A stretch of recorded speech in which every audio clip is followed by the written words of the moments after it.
እንግዲህ እንደተባለው በ2018-19 ምርት ዘመን በወረዳችን የሰብል ልማት ስራ ለመግባት በቅድሚያ ምንድነው በወረዳ ደረጃ የሰብል ልማት የንቅናቄ መድረክ በምርት ዘመኑ የተቀመጠውን እቅድ ለማሳካት ከባለድርሻ አካላት ጋራ ሰፊ ውይይት አድርገን ነው ወደ ስራ የገባን። ይሄንም ወደ ስራም ስንገባ በምርት ዘመኑ የተቀመጠውን የምርታማነት ግብ ለማሳካት ሁሉም ባለድርሻ አካላት ጋራ ውይይት አድርገን በመግባባት ነው የገባን።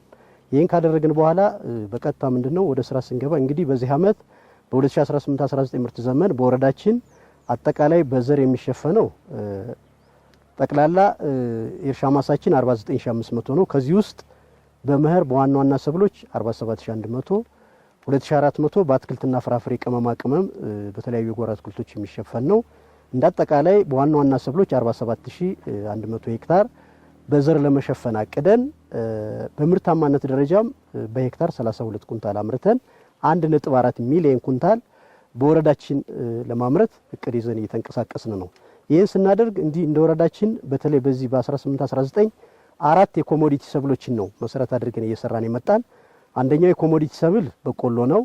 ሁለተኛው ስንዴ፣ ሶስተኛው ጤፍ፣ አራተኛው ቦለቄ ነው።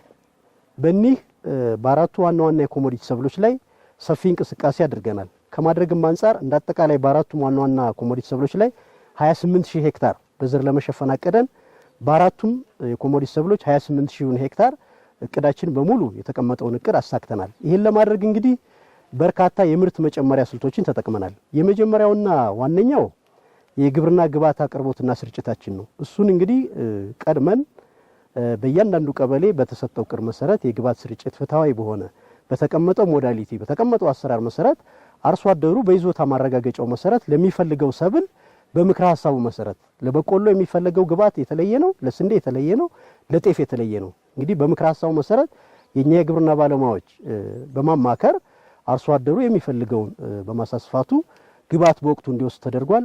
ለዚህም እንግዲህ በተለይ በበቆሎና በስንዴ በጤፍ ላይ የአርሶ አደሩ የግብዓት አጠቃቀም ከአመት አመት ባለፈው አመት ከነበረው በጥፍ እየጨመረ የሄደበት ሁኔታ ነው ያለ። ይህን ስናደርግ ቆይተናል። በተጨማሪ የተሻሉ አሰራሮችንም በተለይ በጥራጥሬ ሰብሎች በቆሎ፣ ባቄላ፣ ስንዴ ላይ በመስመር የመዝራት ልምዱ አርሶ አደሩ ከአመት አመት እየጨመረ ነው የመጣ። በዚህ በ18-19ም ትልቁ ነገር ተሻግረናል ብለን የምንወስደው በተለይ የጥራጥሬ ሰብሎችን በብተና ለመዝራት በመስመር የመዝራት ልምዱ ከሚያገኘው ሙያዊ ድጋፍ አንጻር የተሻለ ነው ብለን ወስደናል። እኛም ባስቀመጥነው እቅድ መሰረት የሄድንበት ሁኔታ ነው ያለ። እንደ አጠቃላይ እንግዲህ የምርት ጭማሪውን ስናይ 47000 ኩንታል አቅደን እንግዲህ እስካሁን ድረስ በስርጭት 30000 ኩንታል በላይ በዋና ዋና ሰብሎች አጠቃላይ በወረዳችን ያለ አርሶ አደር በሁሉም ቀበሌ ግብዓት ለማሰራጨት ችለናል። አሁንም ቢሆን መጋዘን ላይ ከ10000 ኩንታል በላይ አለ እና በዚህ አመት ኦልሞስት ያቀርነውን እቅድ በሙሉ ግብዓት እየገባ ነው ብሎ መውሰድ ይቻላል። አሁንም ቢሆን ዩሪያ ሳይድ ድሬሲንግ ክረምቱ እየጨመረ የሚሄድ ከሆነና በተለይ ለበቆሎ ስንዴ ላይ ዩሪያ ማዳበሪያ የመጨመር ሁኔታ አለ። የኛ የቀበሌ ባለሙያዎች የአርሶ አደሩን ፍላጎት የማሳስፋቱን ብቻ መሰረት አድርገው የሚያስፈልገውን ግብዓት አሁንም በቀጣይም ስርጭት እያካሄድ እንደምንሄድ የያዝነው ፕሮግራም አለ። አሁንም ቢሆን አርሶ አደሩ ግብዓት ሳይቻገር በማሳስፋቱ እየወሰደ ነው ያለ። ሌላ ሁለተኛው የምርት ማሳደጊያ ስልታችን ምርጥ ዘር ነው። እንግዲህ ምርጥ ዘር የሰብልን ምርት 50% ከመቶ 50%ቱን ያሳድጋል ተብሎ የተቀመጠ አሰራር ነው። ይህንም ለማድረግ በቆሎ 400 ኩንታል፣ ስንዴ 200 ኩንታል፣ ሽምብራ ወደ 70 ኩንታል በድጋፍ በሰቆጣ ቃል ኪዳን ድርጅት የተገዛልን ሽምብራ አለ። እንዳጠቃላይ ግን በመደበኛ ኤክስቴንሽን የስንዴና የበቆሎ ምርጥ ዘር በወቅቱ ቀርቦ ለአርሶ አደሩ አሰራጭተናል። ለአርሶ አደሩም እንግዲህ በምክር ሐሳቡ መሰረት ከግብዓት ጋር እያስተሳሰረ ይህንን ምርጥ ዘር በወቅቱ የዘራበት ሁኔታ ነው ያለ። አሁን በመስክም ስናይ በተለይ ምርጥ ዘር የተጠቀሙ አርሶ አደሮችና የአካባቢ ዘር የዘሩ አርሶ አደሮች ስናወዳድር ምርጥ ዘር የዘሩ አርሶ አደሮች የተሻለ የሰብል ቁመና እንዳለው በመስክ ማረጋግጠናል። አሁንም በጥሩ ቁመና ነው ያለን። ይሄን አድርገናል። እንግዲህ እንዳጠቃላይ የዚህ አመት በተለይ ለሰብል ልማት የዝናብ ስርጭቱን ወስደን ስናይ በተለይ በ9 የቆላማ ቀበሌዎች ላይ አሁንም ቢሆን ችግር አለ። እንግዲህ ቀድመው ያገዳ ሰብሎች ማሽላ፣ በቆሎ ዘርተው ነበር። አሁን እየገለበጡ ጤፍ ቢሆን እየተኮ ያሉበት ሁኔታ ነው ያለ። ይሄን ስናይ ግን አሁንም ቢሆን የዝናቡ ሁኔታ በተለይ 9 ቀበሌዎች ላይ የተቆራረጠ ነውና እነዚህ ለዝናብ ማነስ ወይም ለድርቅ ለመከሰት የምርትና ምርታማነት ያስቀመጥነውን የምርት ግብ ለማሳካት ይሄ ኤልኒኖ የተከሰተው ድርቅ አንድ ምክንያት ይሆናል ብለን ፈርተናል። አሁንም ቢሆን እነዚህ 9 ቀበሌዎች ላይ ምንም ዝናብ የሌለበት የዝናብ መቆራረጥና ዘርም ዘርተው የገለበጡበት ሁኔታ እንዳለና አስኪ ሁኔታ ነው ያለን። በጥቅሉ ሲታይ ግን በተለይ ቀርሞ ዝናብ ሐምሌ 15 ሐምሌ 16 ነው ዋናው ዝናብ የመጣ።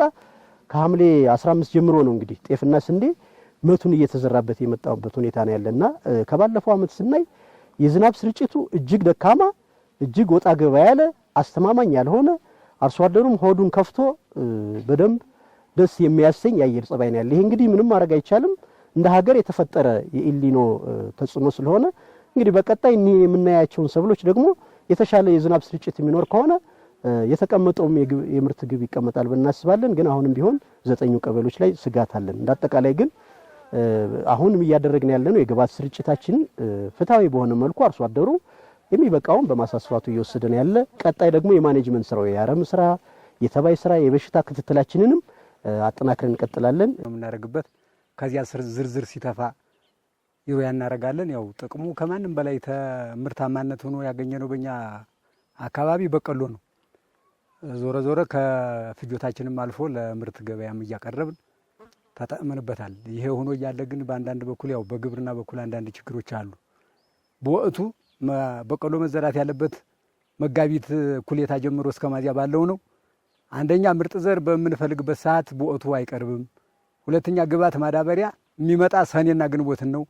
ያ ችግር እየገጠመን ያው ምርቱ እየቀነሰ ያለበት ምክንያት በዚያ ምክንያት ነው እንጂ አጠቃቀሙን እኛ ከማንም በላይ ሳይንሱን ተጠቅመንበት ምርታማነቱን እንገኛለን ማለት ነው። ያው በቆሎ ከማንም በላይ ያው በሀገራችን ተውሳክ የለውም። መዝራት ካለብን መዝራት ያለብን በቆሎ ነው። እንደውም አንደኛ ለመሬታችን ቆረኑ ከማንም በላይ መሬቱን ያለውን ማዕድን የማይነካ አዝመራ ማለት በቆሎ ነው። ስለዚህ በቆሎ በአካባቢያችን ሁሉም ልማድ ወስዶበት እያዘመረ ያለ ስለሆነ ጠቅላላ አርሶ አደሩ ተምሯል ብልም አልሰሳትም። ወቅቱ ምንዘራ ከሆነ በትክክል እንዲቀርብልንና እንድንዘራ ነው የምንፈልገው። ምርታማ ነው።